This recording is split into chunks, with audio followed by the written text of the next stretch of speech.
Hello, welcome back, Skyrim Addict podcast. Join this time, Ray Hello. and Victor. Good evening. And the only thing we're going to talk about is Ray's Mage Assassin's character, because Victor and I have stopped playing Skyrim for the time being. Yeah, really. Yeah. So there is that. I mentioned Todd Howard's interview with was it Mr. Maddie? Is that who it was? Yeah, I'm not Mr. sure. Maddie The streamer. plays. Yeah. Okay. So apparently Ray went on a rant about that on the Fallout feed, but Yeah, when I listened to that interview and he talked about that part, it just struck me so hard that if you want a new game, you need to stop playing the old one. And I'm like, was that what? really his? Was that really his That's message? not what he said. No, clearly that's not. That's what he said, but that's not how he phrased it. Okay, yeah. I mean, he did. So he was talking about how they have to look at supporting the games for a much longer time frame now, more like 10 years rather than whatever that used to be, like 3-4 years or whatever the kind of limit was when DLCs kind of ended and things like that.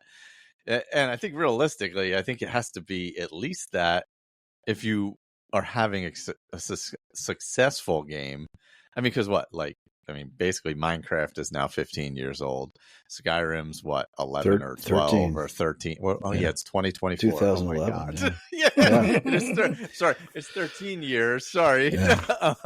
And of course, older than that because it was in development for 3 or 4 years before that. So it was fully baked at least a year before it was released. Fallout 4 is 9 years old? Something like that, in that range. Yeah, 2015, wasn't it? Yeah. And GTA 5, another game that gets played a crap ton still, is X amount of years old. Well, Same also thing. there's all these games that come out in early access and exist for years. Like the game I've been playing obsessively recently, Valheim. Yeah. I mean that's So the landscape has totally changed. I guess he's right in that regard. I didn't listen to the interview of this, so I don't that know. was the only kind of part I saw, to be honest. I listened to some of it, or I listened to most of it, and that was kind of the part that mattered the most to me. Yeah. Or even No Man's Sky. What's that been? 8-9 years now, and it's a completely different game than when it came out. Yeah, than when it first came out. Yeah.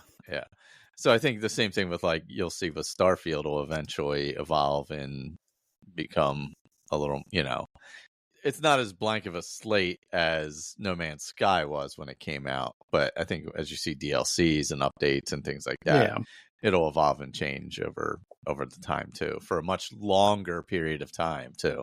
Yeah. Well, and I think these games, when, it used to be, well, even look at, Fallout 3. Mm-hmm. When that first came out, when you got to the end, it stopped. Yeah, that was it. Yeah. You couldn't go any further. It was done. The game ended. And so as they got away from that into these, more openly playable games, that kind of forces you to, keep updating them for longer because, you made it so people could play it forever. Mm-hmm. So, it's definitely commendable that they're, committed to supporting the games. Mods, are such a big part of keeping these Bethesda games going for years and years and years. In particular, yeah, of course. Absolutely, yeah, because I do think they really missed the boat with specifically Skyrim and probably Fallout 4 with not having at least 2 more. I think Fallout 4 had more DLCs than Skyrim, if I'm not mistaken. Or it seemed like it did anyway. Nuka World and Far Harbor, and then there was some the Mechanist. The Mechanist. So only 3. There was the Workshops DLC that added a lot of functionality to it, but not really any story. Basically, that was kind of like equivalent of Hearthfire. Yeah, exactly. Yeah, that's true. Yeah, so I guess it was about the same because you had Dawnguard, Hearthfire, Dragonborn, and then that was it, right? Dragonborn, yeah. And then, so say one more, yeah. And Legends of the Dragonborn. Oh wait, no, that was in mine. Yeah. So I mean, I feel like they definitely missed the boat, especially with those two games. With Skyrim, you probably could have done 2 more big DLCs, totally, in the following years and been perfectly fine, and stretch that out to like 5 years as opposed to cutting it off at what was it, like 3 almost? Yeah, I think when the final Legacy or not Legacy, when Dragonborn came out, maybe 2 years. It might have been only been like 2 years when Dragonborn came out, but I would definitely love to see more of long-term thought on DLCs and things like that, an expansion of the game. Well, kind of sort of begs the question: is there such a thing as a game that can be like that can just live on indefinitely from a publisher with continued updates and DLCs and so on? It's like basically the Wheel of Time version of even when the publisher dies and becomes defunct, somebody will pick it up and continue to write books. I mean, so. And No Man's Sky is kind of the test case for that, because everything that they add to No Man's Sky is just, it's expanding the game without changing the game. Yeah. The same 3, races. They kind of almost added a race, but you've met them before, just kind of fleshed them out a little bit. But that game, there's no Man's Sky 2. And when Light No Fires comes out, that'll be a completely different game. So I guess we'll see how long they can keep No Man's Sky going. Yeah. I mean, I think it could have, if you look at like Minecraft obviously has less, doesn't really have a quest element to it, but it's a game that has completely changed, has extensively changed from the beginning to now. Yeah. And it's vastly, it's the same game, but it's vastly different than it was when it started. Same thing with No Man's Sky. It was, in the beginning, it was basically just a survival game. And then you kind of had that story with the, what was it? Where you could end up building a planet at the end or whatever, or creating a planet at the end. Is that what it was? The original storyline that you could go through. I forget what it was, but it was a very basic, very basic storyline, and everything else was just survival, basically, So to grow from that, and same thing like Valheim also, even though it's still early, started as this, this add-on, and then it ends up at one. Valheim had a roadmap from almost the very beginning, so it was very clear the dev had a vision for the game and for all the biomes, and they've completed all but one now. So Ashlands came out a couple of months ago. We think they're going to have the last biome out sometime next year, so this will be the Great North, and then we'll see where they take the game from there. Whether they start adding. They've added a small quest late last year. I forget exactly when it was, with an alternate trader, and she has a little quest line that you can do and stuff. So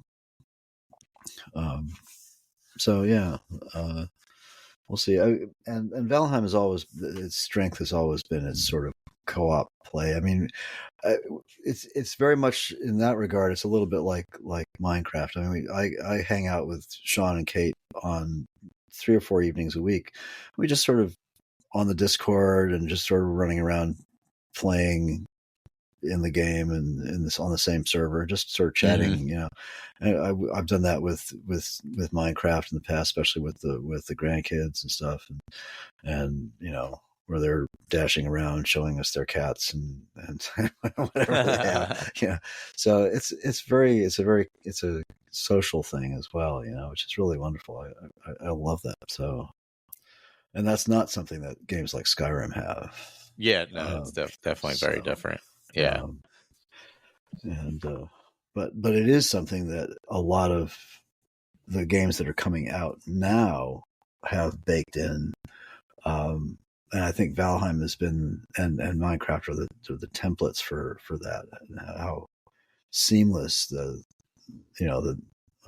co-op play is in those games. Yeah. There's one called Aska, which I bought and downloaded the other day, and one called Bellwright. Bellwright's sort of a cross between Medieval Dynasty and Manor Lord. I don't know if you guys played either of those, but it's looking interesting. So yeah, there's a lot of cool survival games coming. And another one that I'm really looking forward to. We haven't tried it yet. It's called Atomic something or other. That one looks amazing, but I was hoping we'd have a chance to just play it for a couple hours before tonight's episode, but we didn't. So it's not Atomic. Abiotic Factor. It looks great. It looks kind of like it's definitely an homage to Black Mesa, to Half-Life. So it has a lot of potential. It gets great reviews too. So hopefully I'll get a chance to play that before the next episode. Yeah, I think the co-op element is a whole different thing that adds life to the games as well.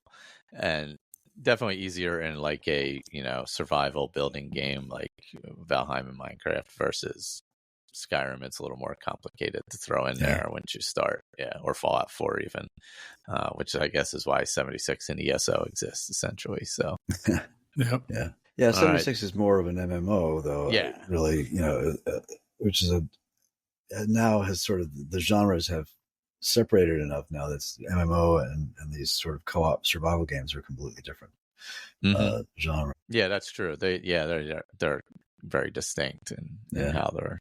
So tell us about your Mage Assassin build. This is a pretty cool looking character, actually. Yeah, so it's based roughly on the Shadeling from Couch Warrior. Okay, that's what it was. Yeah.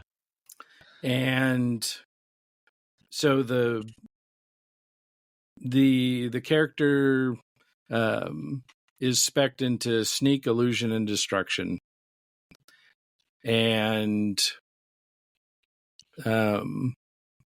there's a few mods that kind of help everything come together.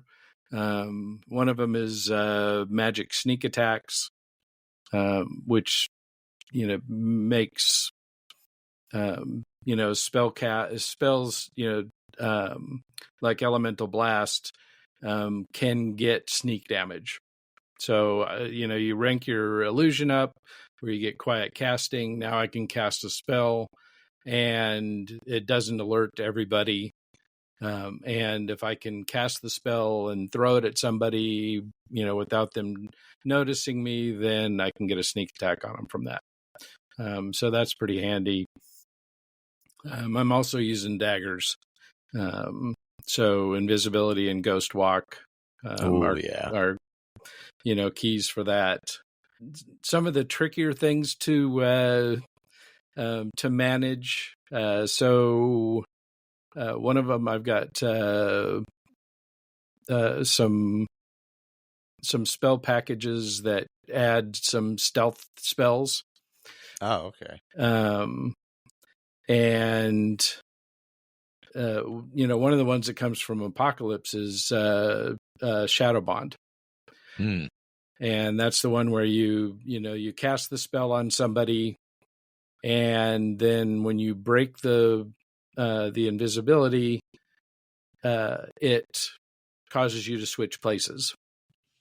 Oh, okay. Yeah. So the way that Couch Warrior was using it, and so the way that I'm using it too, is that you cast it on somebody, and then you sneak around the corner and you throw a rune at your feet, and that causes the invisibility to break. They end up on the rune, and you end up where they were. And so it's tricky to get to work because there's so many things that can go wrong, and there's that time lag from when you've cast it on them, get to where you want to be, and then throw it on the ground.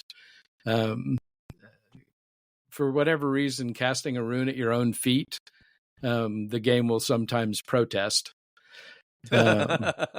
And so it takes a couple of tries, and all the while you're like, don't see me, don't see me, don't see me. Oh, God. But that's a lot of fun.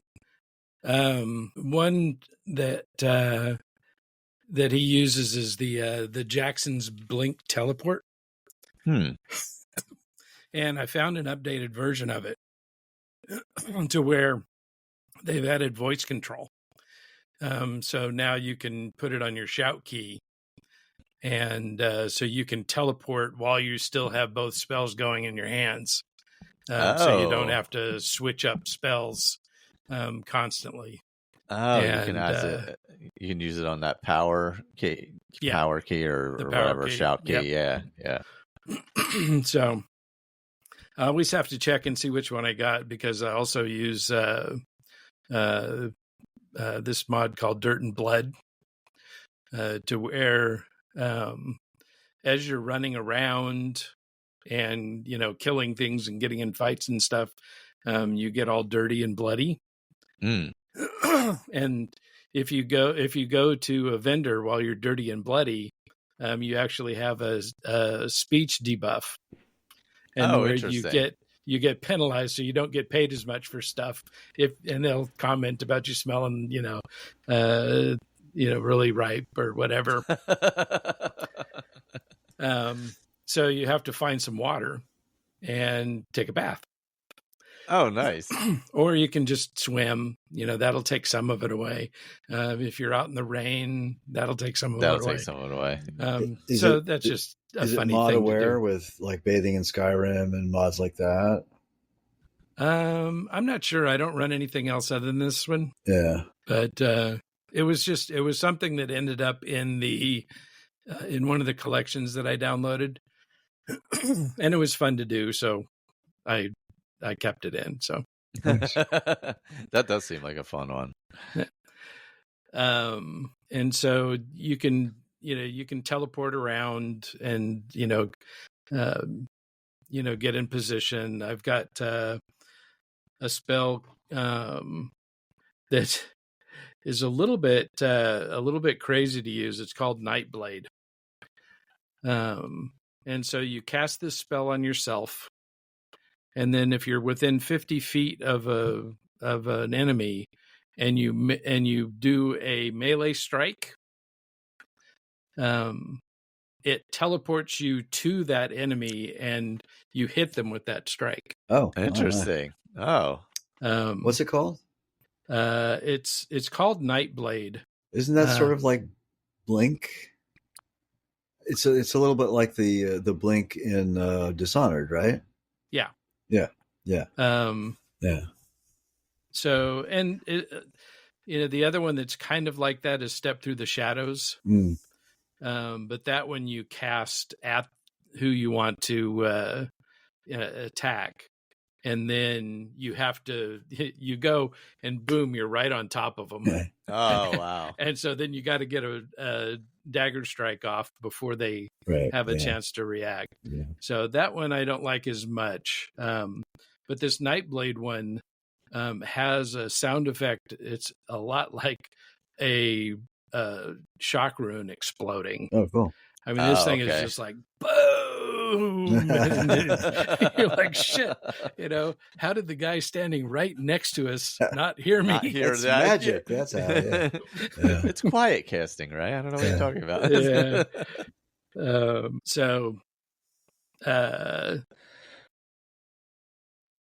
So when I first started out, I used Soul Cloak a lot, in order to fill up soul gems. I used, what is that? I forgot to write that down. I have a mod that is kind of like engine fixes.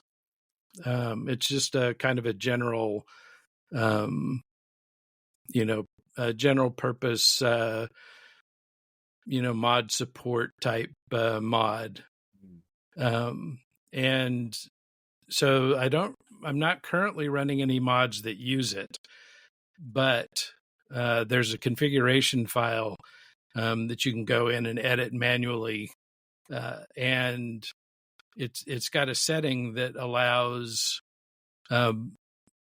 only the right size soul for the right size soul gem. Okay. So it won't let a petty soul into perfect. a grand soul gem. Yeah. Okay. There's a lot of older mods that do that to enhance soul gems. Yeah. And so, because I was going to do enchanting with this character, I needed to have a lot of soul gems filled up. I didn't want to constantly have to be dropping them on the ground. That is sure. Yeah. So that setting, I'll have to look up that mod and get that posted, because it's pretty handy. Yeah, I remember there was one I used to use regularly many years ago, but it was a legacy Skyrim mod. I can't even remember what it was called. It was one that I learned up watching Gopher's stuff from old Skyrim. Yeah. So once I got the fiery soul trap axe. Oh yeah. Yep. I was able to make myself a dagger. Fiery soul trap dagger with something yeah. else. Yeah, and I added chaos. No, because that was going on a different dagger. Yeah. Oh, there you go. Yeah. Yeah, dual wield. That's quite a powerful. Yeah, yeah. but the steel health, absorb health. Yeah. Absorb health. Yeah. Yeah. It kind of gets to the point where I'm probably going to have to go ahead and go up to legendary, because at level 41, this character is so powerful. Yeah. With double daggers and all the perks. Oh man. Yeah. So do you prefer, melee with that fiery soul trap or bows? I always used soul trap on bows. Yeah, it is good on a bow. Yeah. So this character hasn't used a bow. Okay. At all. So yeah.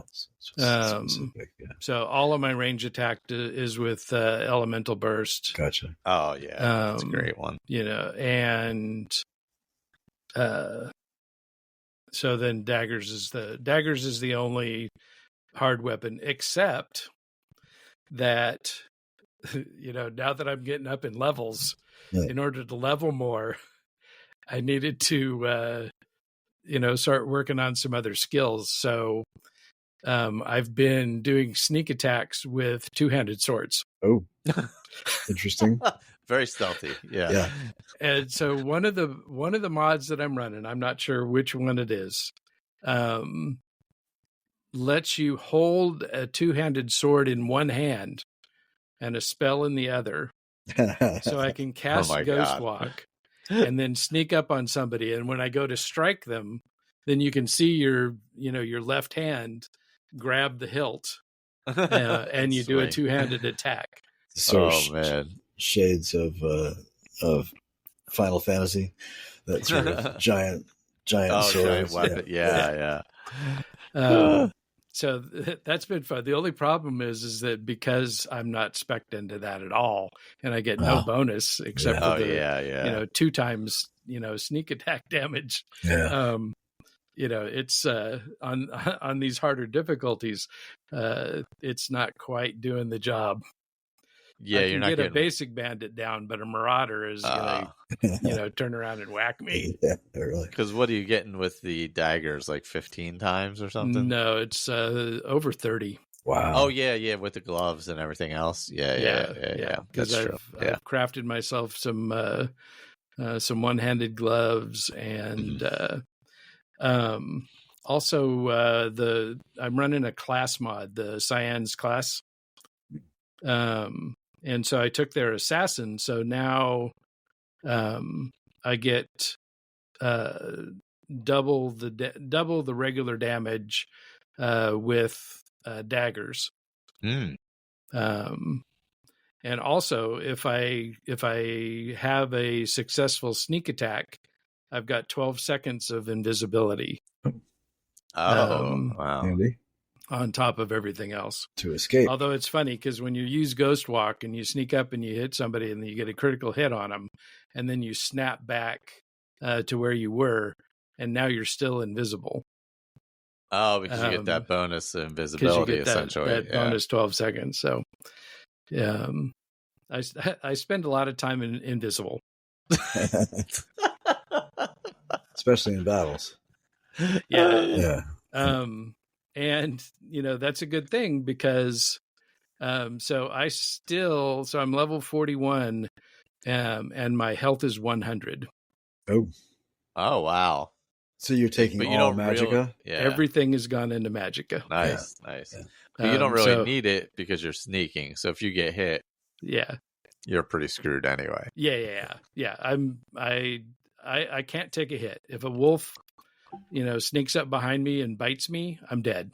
If a bandit, gets an arrow off on me, I'm dead. Yeah. Randomly get you. Yeah. So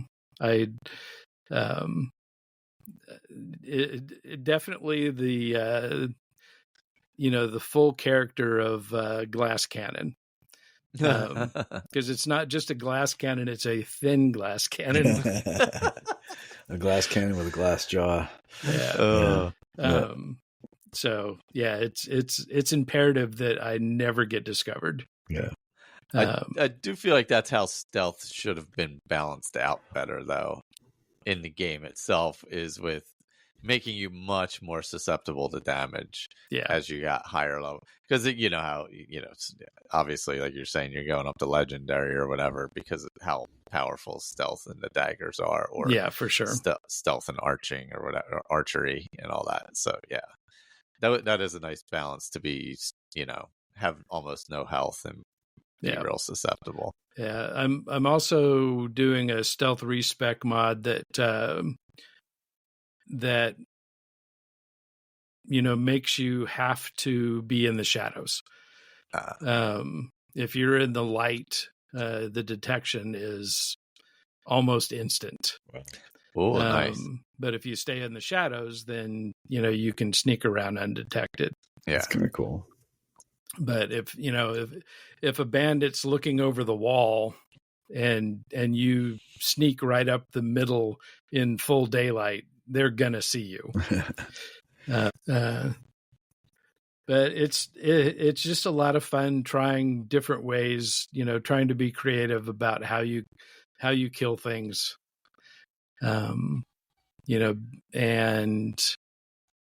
you really you have to go through the dungeon or the fortress or wherever you are, really thinking about not only how to remain undetected, which the teleport and the shadow bond are helpful in that.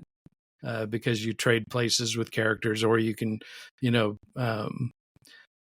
shoot yourself quite a ways. I don't know exactly what the range is, but you can go a long way.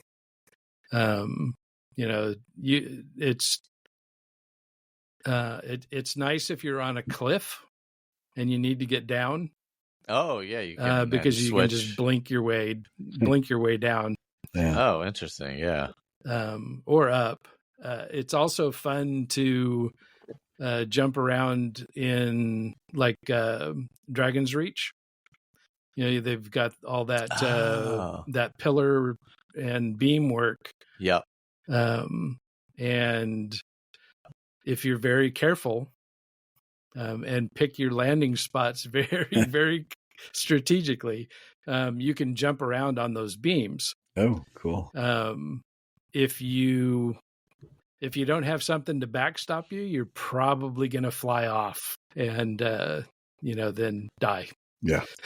Do you have some momentum when you do it, or is it like stationary to stationary? It's reasonably stationary, but it's also very hard to, if you're shooting for a beam, if you can't see the top of the beam. Oh yeah. You're either going to smash into the side of it or shoot past it, or go past it. Yeah. That's but fair. if there's a pillar and a beam and you shoot for the pillar, You can hit it right next to the beam, you hit the pillar and you're landing on the beam. Yeah, makes sense. And so it's fun to just jump around and see where you can get to. It's great for getting on top of roofs.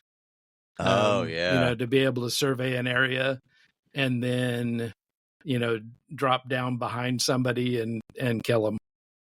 That's cool. That's actually really like a really fun stealth attack that you don't really get in the game is sneaking along a roof to them. Yeah, that's pretty fun. Yeah. So I assume you went through the Dark Brotherhood and all that. No. Oh no. So the only thing, so I went through the Mages Guild. Okay. And became Archmage. And so that's the only quest line that I've done. Wow. Oh, nice. What's your level again? 41, you said? Yeah, 41. Wow. So, most everything else I've just been going around, cleaning out dungeons and forts and stuff. So I may do the Dark Brotherhood. Mm-hmm. It just doesn't necessarily suit this character. Gotcha.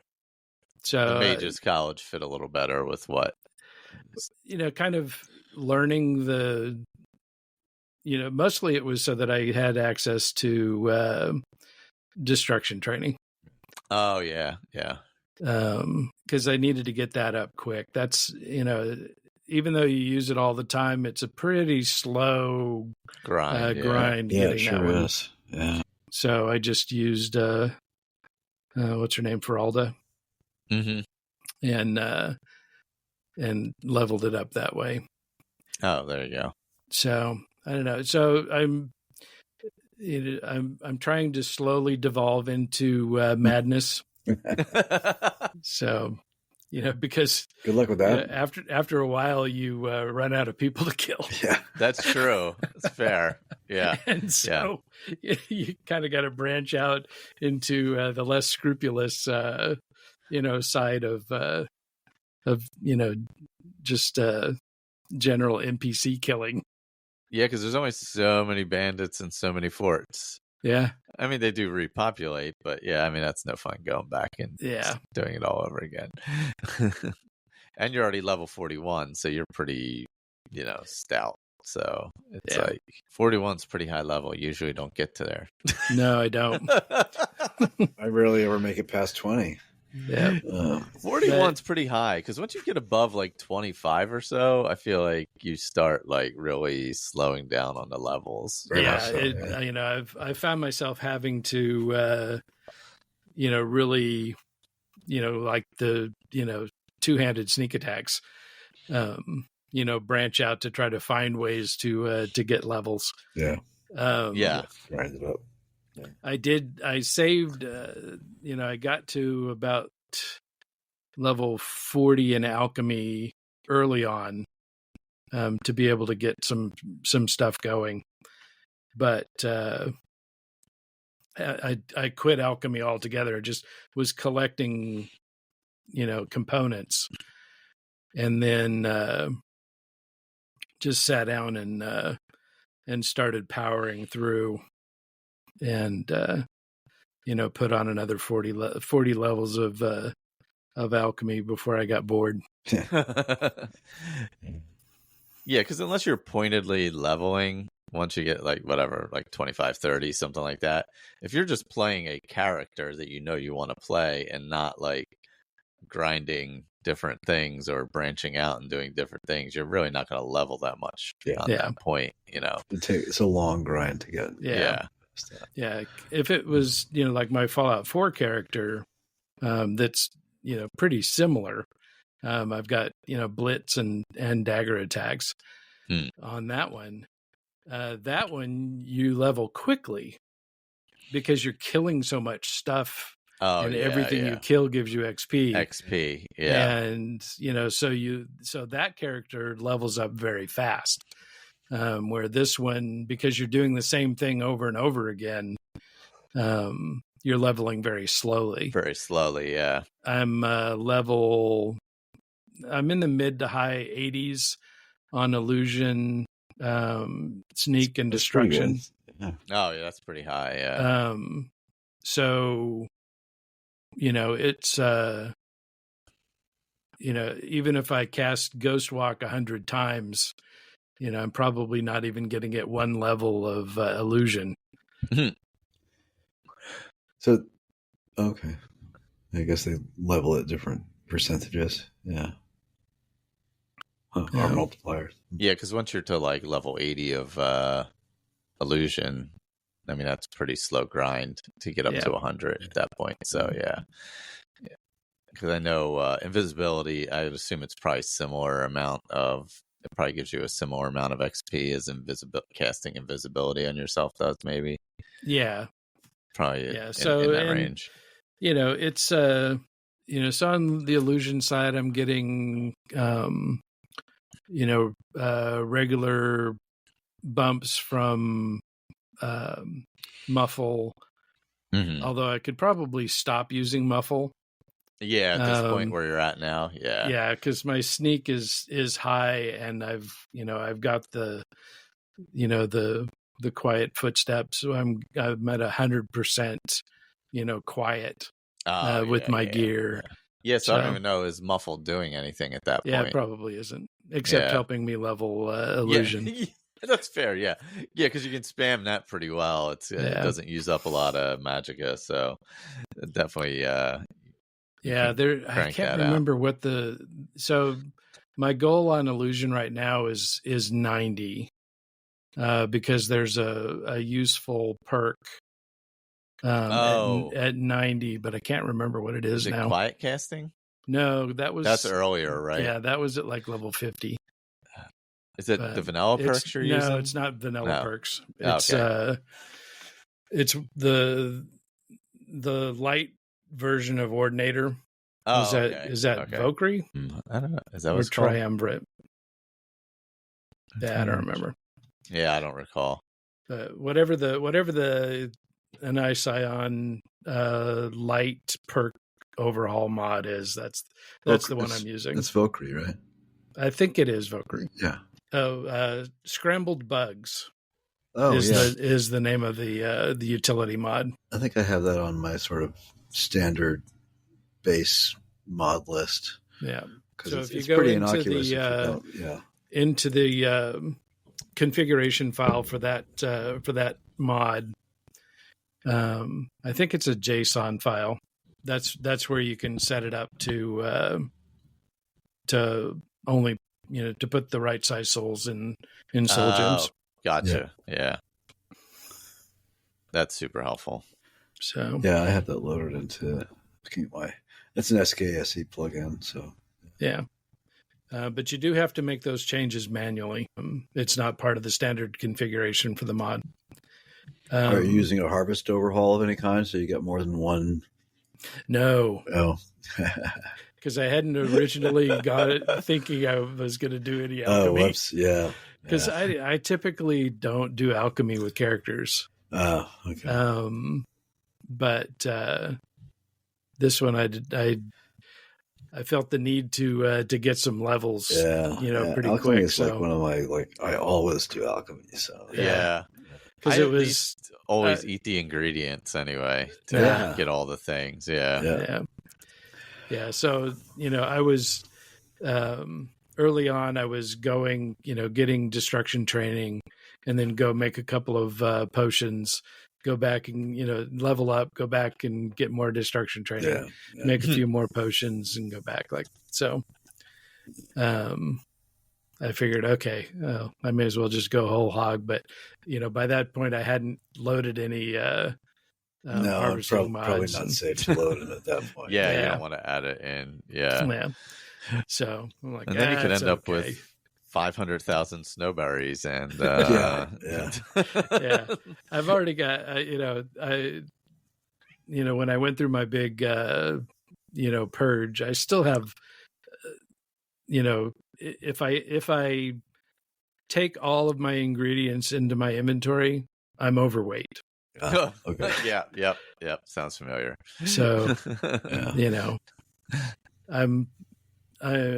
I'm down to the ingredients that are only making $1,000 potions. That's it. Yeah. Well, that's it works like Michael said. If you just start out the game and just eat everything you come across for the first few days of gaming, then pretty much you'll have as many potions figured out as you need. Yeah. Then you really don't need a harvest overhaul to, because you can be very selective about what you want to collect. I mean, it's always, it's worth collecting Imp Stool and more Tapanella and Hanging Moss and Blue Mountain Flower and a couple others like that. And you can pretty much make just about anything you need. Good poisons, good. And I haven't used a single potion that I've made, so yeah, it sounds familiar. Sell them all. Yeah. No, I don't even do that in Valheim. It's weird. You make meads and things in Valheim. Very similar kinds of things. Stamina, health, blah blah blah. And I never do because if in the heat of battle, I'm not I'm not a calm gamer, so I can't just go zen and time stand still whilst I select the correct potion and take it. No, that doesn't happen. I'm mashing buttons everywhere, and even in Skyrim, I'm terrible with that. Like I'm like, I will carry these. So when I have, and then I'm like, I have not used one of these in like 5 days of gameplay, and I'm just running around with potions for no reason. I should mention, I should have sort of interjected this at the very beginning, but when you said that you and I hadn't played, Michael, that you and I had played in Skyrim, I actually have, because I spent 2 weeks in California, just got home a couple of days ago, and I was working, but I took my little gaming laptop with me, and before I left, I downloaded a new to me and relatively new Wabbajack mod list.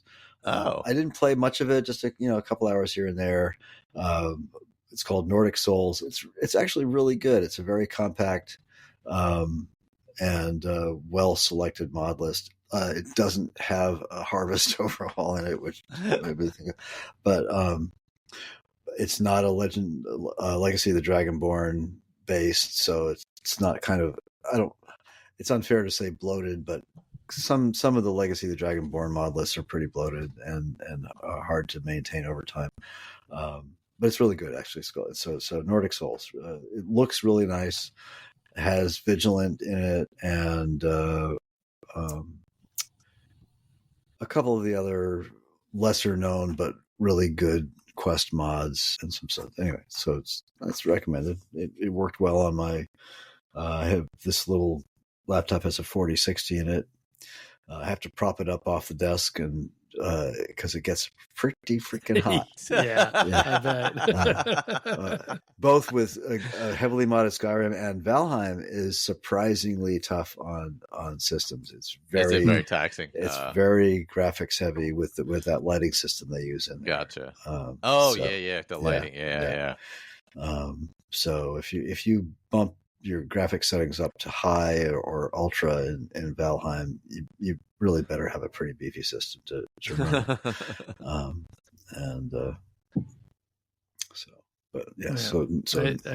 I did load a cheat mod. That's it. So I'm out of here. Sorry. Dragon Claws auto unlock. Ooh. So I came across this mod. I'm like,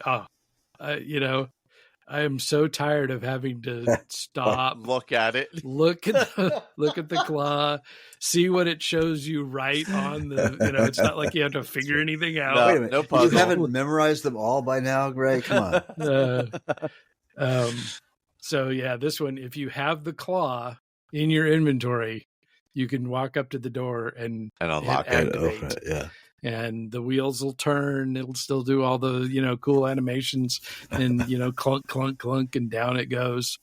But yeah, you don't have to look at the picture and turn the wheel yourself. That's a nice feature. Yeah, because we've all looked at the claws 40,000 times at this point. Do we need to keep doing it? Yeah. I'll keep doing it, but yeah. Well, one of the collections that I was using, it caused one of the mods in its 600 mod grouping caused dragon claws to not display in your inventory.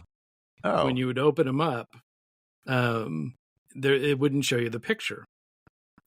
So no. I was having to go on to the Wiki, UESP. My god! And look up the dragon claw. Oh man, that sucks. And I'm like, okay, no. Yeah. But fortunately, I'm not running whatever that mod was.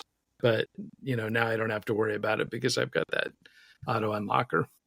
Yeah, big fat cheater. That's good. Yeah, that is a pain if you would have to look every single one up every time you got to a door. I don't think I remember any of them, so there is that. The only one I remember is Bleak Falls Barrow. Yeah, the first one. It's 222. Yep. Yeah, exactly. That's true. Yeah, yeah, because it's been done 45,000 times. I don't even know.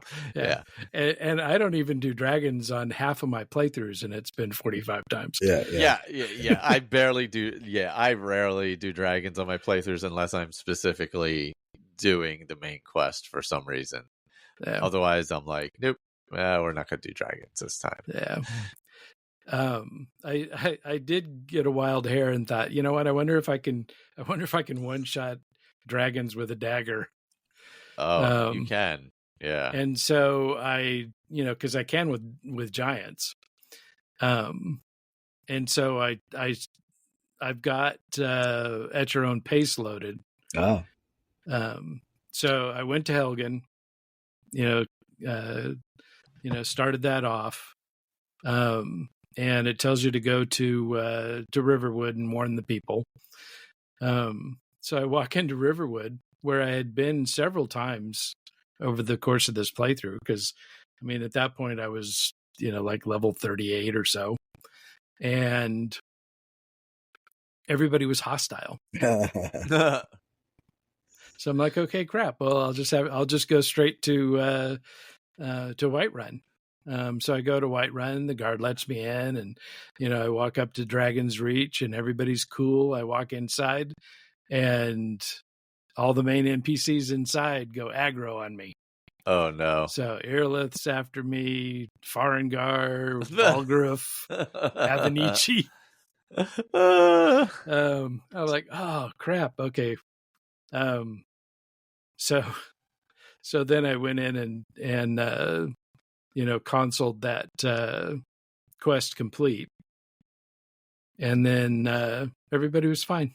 So why were they aggroed on you? I have no idea.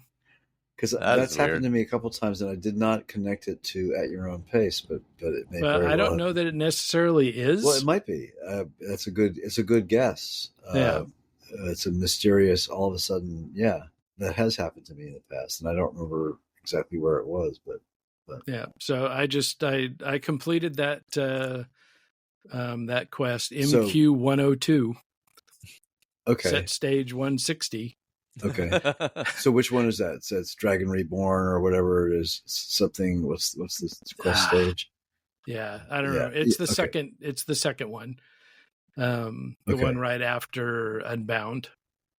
Unbound is what I was thinking of. Okay. Dragon Rising. Rising. Yeah, Dragon Rising. Yeah. So, okay. Is that the one after you've talked to what's her name and you're headed to Kynesgrove? Is that Dragon Rising? No. This is the one where the watchtower. Yeah, you've exited. Oh, right. Yeah, I'm remembering. Yeah. The cave. Okay. And either Hadvar or Rayloff tell you to go to Riverwood. Right. Okay. Oh yeah, in the very beginning. Yeah. So they're just pissed off because you're a modded poser. That's why they're angry. Exactly. That's fair. Yeah. It's like, oh sure, we've been laying, half dying in this cave for hours. That's right. Just squatted in his cave, eating moldy bread. That's right. Yeah. Oh God! Isn't one of them is one of them laying there like shot or something, and you have to give him a health potion? Both of them are injured, laying on the That's ground. it. Yeah, and you have to give him a health potion. You decide which one you're gonna, But that's not at your own pace. That's from Live Another Life. Yeah. When they're like that. Yeah. The two. Yeah. Yeah. Okay. Yeah. So it worked itself out. Everything was grand. Yeah. I went and talked to Farengar, and excellent. He sent me to Bleak Falls Barrow. Yeah. After he stopped attacking. Yeah. Yeah.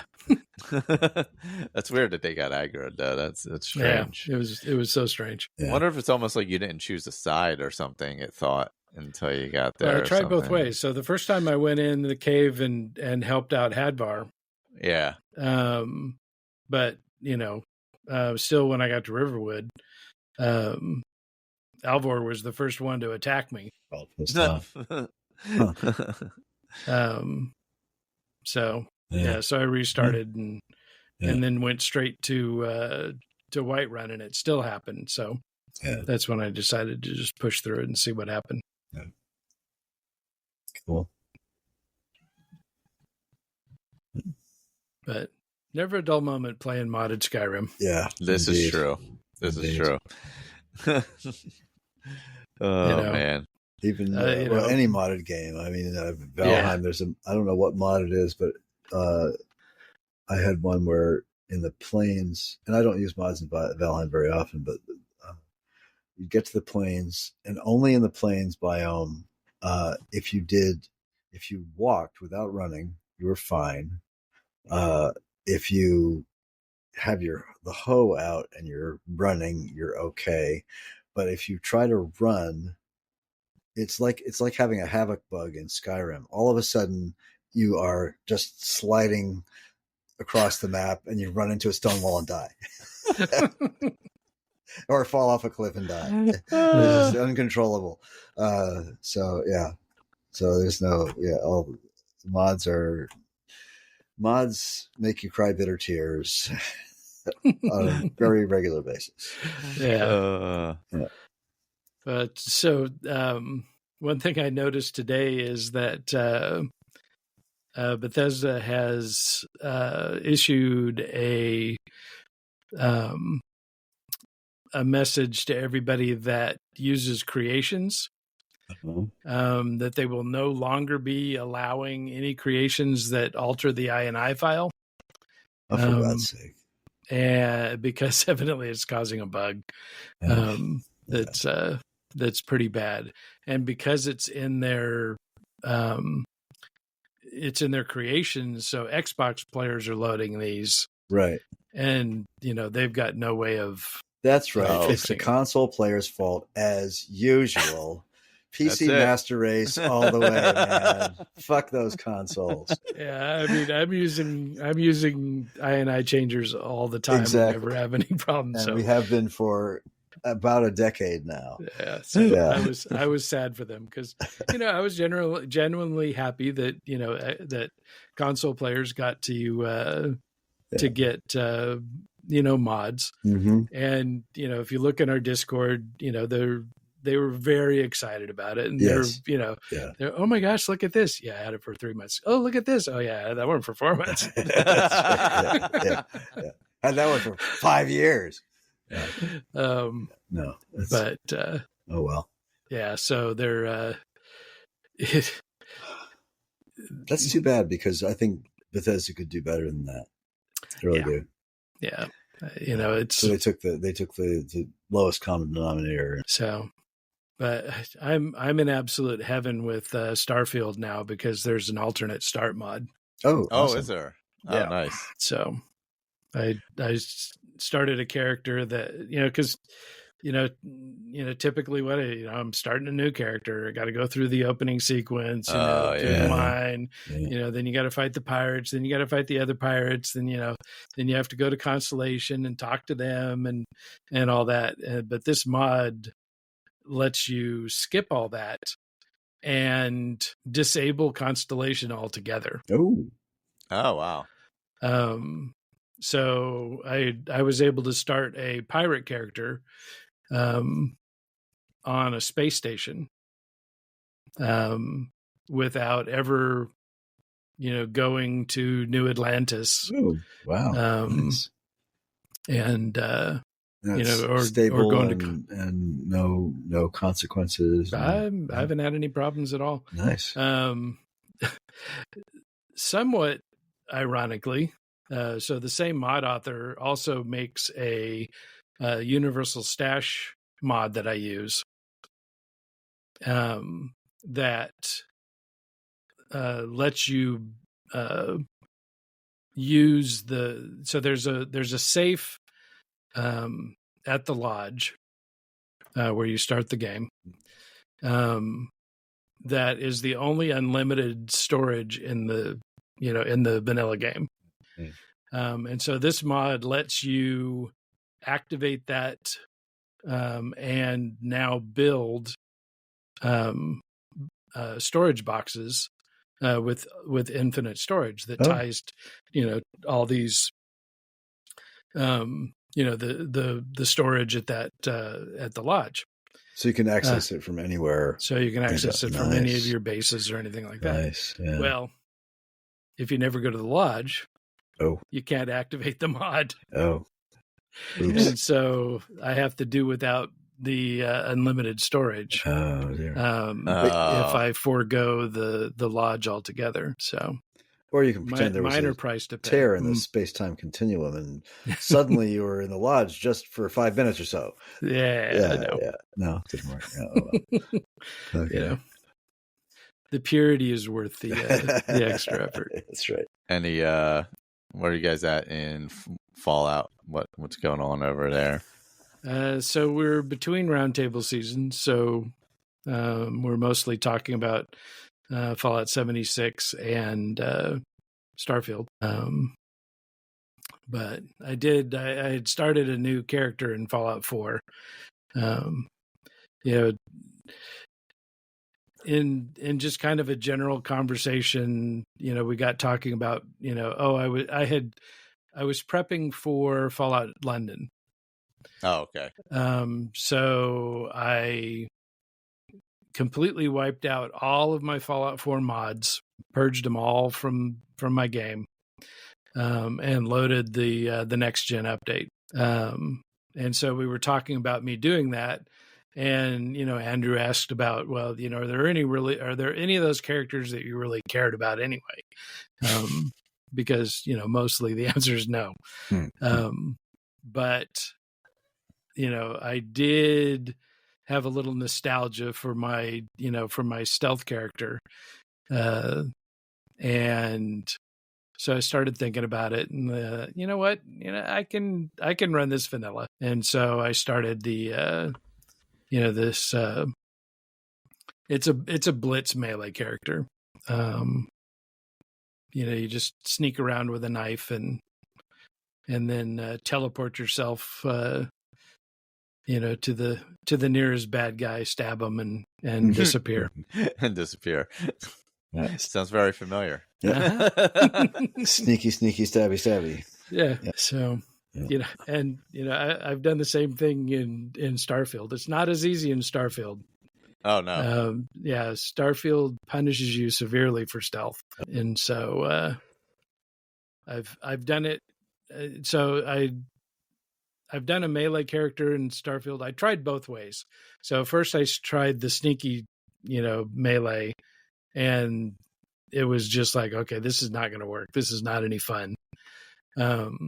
So then I went to kind of a run and gun melee character. So I charge in. So all my skills and everything I made, were for being able to sprint as fast as possible for as long as possible. So that I could sprint from enemy to enemy. And with that, I could effectively, use melee in Starfield. Yeah, that's definitely my favorite way to play a game is sneaky stabby. Sneaky stabby. Yeah, even more fun than sneaky archer. Yeah, no, it is actually. It feels like there's more logistics involved with trying to figure out how to get close and everything else. Yeah. With that, yeah. And the one thing Starfield desperately lacks is that throat slitting animation. Oh yeah. That can be so rewarding. Yes. When you get sneak up behind somebody and it just you grab them by the head and slice their throat open. Yep. Many times in Skyrim. That animation's in Fallout too, right? I think I've done it. No. Well, with them, it's a thrusting stab. That's it. Yeah. Victor, what you've been in besides Valheim and the little bit of Skyrim? That's really it. Like I said, I bought and downloaded a couple of or 3 new games that Kate and Sean and I are going to try, but we were 3-hour time difference while I was in California, so we really haven't had a chance. So over the next 2 or 3 weeks, I think we'll have a chance to run a couple of them. Particularly that abiotic factor. I think that's going to be fun. So yeah, looking forward to that. I will report on that if I can the next time. I've been building mob farms in Minecraft in the morning before work. I did actually try and hop in the Skyrim a couple times, but it was like one of those, where you try and build a character and then it just doesn't work. Yeah. Like you're just like, nah. So I was like, you know what? I just need like a week or 2 break, and then I'll start it fresh. The Kate and Sean and extended family are playing a lot of Stardew Valley. And that's right, the update. Yeah, they've been playing that update a lot, and Caitlin has been completely obsessed with RimWorld. Now I don't know if you guys have played RimWorld. I haven't, so I think I sort of dabbled in it when it first came out, but she's like totally, deep into RimWorld. So if we want to sort of talk about that sometime, maybe I'll try to get her on next episode or something. I think I played it a little bit, like back maybe when it dropped or something. Yeah. It's had a lot of DLCs, and it's also got a very extensive and vibrant modding community, just like some of these other games. So yeah. But Stardew has that too. Yeah, it does. Yeah, modding. RimWorld sounds fascinating because it's very much a procedurally generated stories, and they get totally bizarre, like with all kinds of vivisections and all kinds of weird animals and stuff. It's just like she's playing while I'm playing Valheim, and she's telling me what's going on in her game. It's like, oh, really? That's God. Yeah. So, have you played it, Ray? No, I haven't. Yeah. So it sounds very complex and like lots of fun if you really get into it. So, yeah. I did try playing. Oh, sorry. No, last thing. Sean's been playing a game that we've played on and off a lot over the last couple of years. Hard something Shipbreaker. What is it? Hard something Shipbreaker. Yes, Shipbreaker's a great game. It's a really good. It really is actually a puzzle game. Okay. When you're breaking up ships for money, and you start out with a $10 billion debt to the corporation, which you have to try to work off, which of course is completely impossible. And anyway, so yes, Shipbreaker. It's good. Nice. Yeah. Sorry. Go ahead. Yeah. I dipped into Crusader Kings 3, which I was enjoying, but the problem is on my laptop, the font is so small that I can't even read it. So I was like, I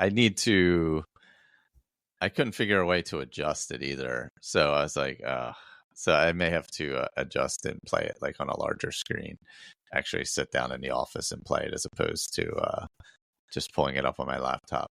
Or I could get reading glasses, one or the other. But the likelihood is that I'm going to play it on a larger screen at some point. Yeah. So it's,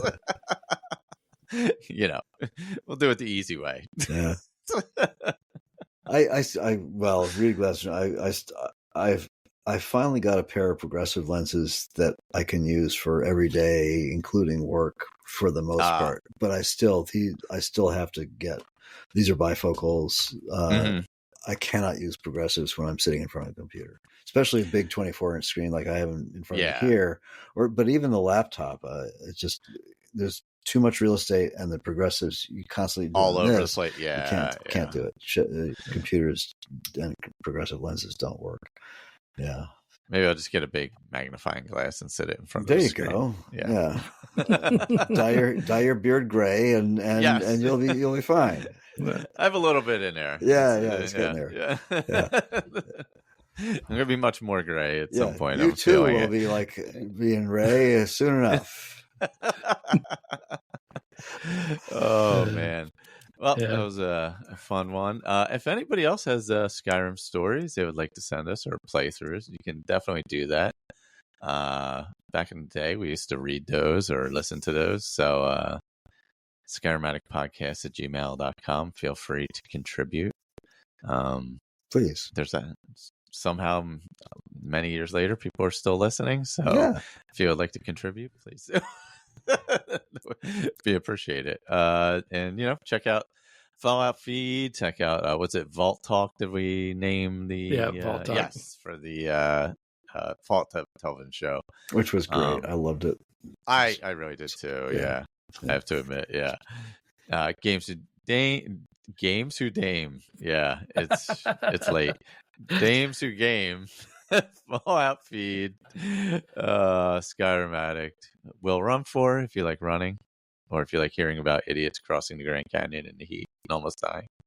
That was this week. But anyway, we'll talk to you all next time. Good night. Take care.